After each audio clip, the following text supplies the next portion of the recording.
Mr. Chairman, thank you very much for holding this hearing. Mr. Vogt, thank you very much for being with us today. Let me be as clear as I can be.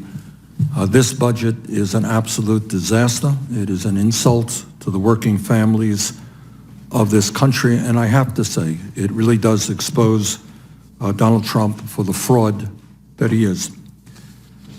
Over and over again, candidate Donald Trump, when he was looking for votes, promised the American people that he would be a different type of Republican. I think we all remember that rhetoric, that he would be a champion of the working class, that he would not cut Medicare or Medicaid or Social Security. I remember those speeches like it was yesterday. On May 7th, 2015, Mr. Trump tweeted, this is during the campaign, quote, "I was the first and only potential GOP candidate to state there will be no cuts to Social Security, Medicare, and Medicaid," end of quote. August 10th, 2015, another tweet from Mr. Trump, quote, "I will save Medicare, Medicaid, and Social Security without cuts. We have to do it. People have been paying in for years, and now many of these candidates want to cut it," end of quote. Donald Trump. That is what Mr. Trump said during the campaign, but now that he is president, the tune he is singing is very, very different. On page 32 of the briefing book of his budget, Donald Trump proposes cutting $1.5 trillion from Medicaid, $845 billion from Medicare, and $25 billion from Social Security. And Mr. Chairman, I ask unanimous consent to insert this page into the record. Without objection. Thank you. Mr. Chairman, let's just very briefly take a look at what these cuts do to the working families of this country at a time when millions and millions of families are struggling economically today. As I think most of us know, Medicaid pays for more than 2/3 of all of the nursing home care in our country, in addition, of course, to providing health care for millions of lower-income families. Question is, what happens to senior citizens in this country who are struggling with Alzheimer's and other serious illnesses who have their nursing home coverage paid for by Medicaid if that program is cut by $1.5 trillion? So you're a working class family, your mom is in a nursing home dealing with Alzheimer's, massive cuts to Medicaid. What happens to your mom? Or what happens to the ability of your family to take care of their basic needs now that you're going to have to pay an arm and a leg for nursing home care? But it's not just seniors. Today, Medicaid covers millions of children with special needs. We are the only major country on earth, embarrassingly, not to guarantee health care to all people as a right. But this budget makes a bad situation worse and would throw millions of children with special needs off of the health insurance they have. We have an opioid epidemic from one end of this country to the other. But when you slash Medicaid by $1.5 trillion, you make it infinitely harder for communities and states to deal with this terrible crisis. But it's not just Medicaid. In terms of Medicare, the Federation of American Hospitals tells us, and I quote, this is not me, this is the Federation of American Hospitals, "The new White House budget imposes arbitrary and blunt Medicare cuts to hospitals who will care for the nation's most vulnerable. The impact on care for seniors would be devastating," end of quote. During the campaign, President Trump told the American people that he was going to provide, and I quote, "health insurance for everybody with much lower deductibles," end of quote. That's what he said during the campaign. Let's talk about what he is doing now that he is president.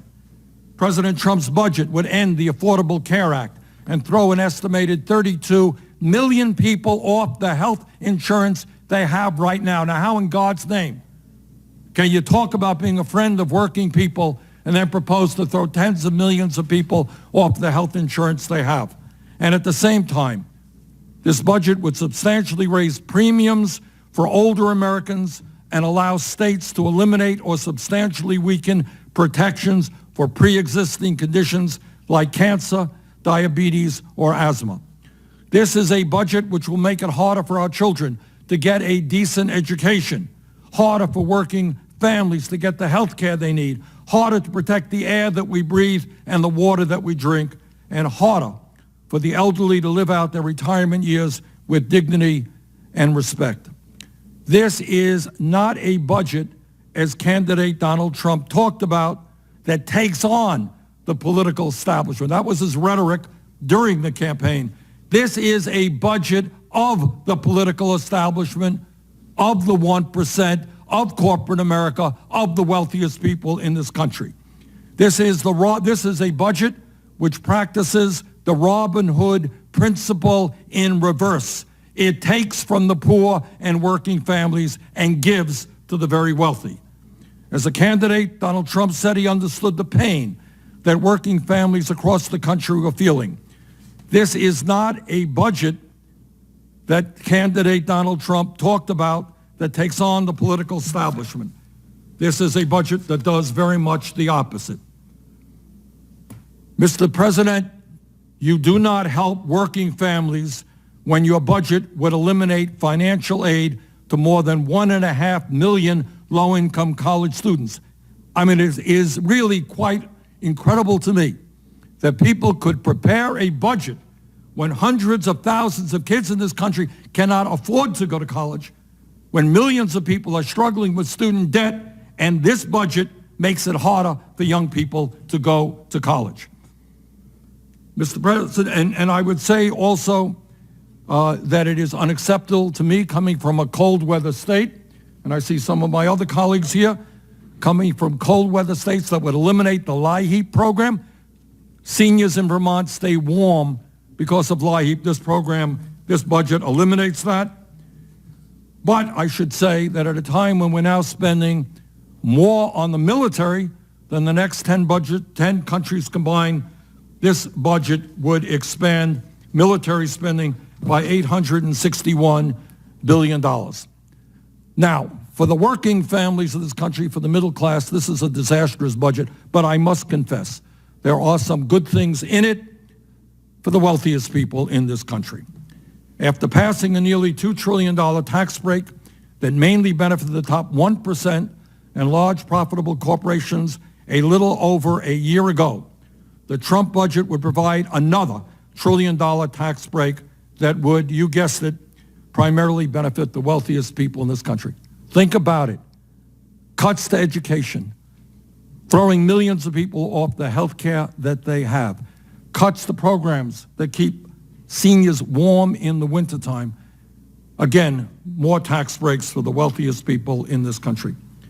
Mr. Chairman, last year, Amazon, Netflix, General Motors, and IBM, all very profitable corporations, not only paid nothing in federal income taxes, they actually received a tax refund from the IRS. They don't need another tax break when families in this country are struggling to keep their heads above water economically. Mr. President, this is a budget that should be discarded immediately, and a serious budget should be put together that protects working families and not just the 1%. Thank you.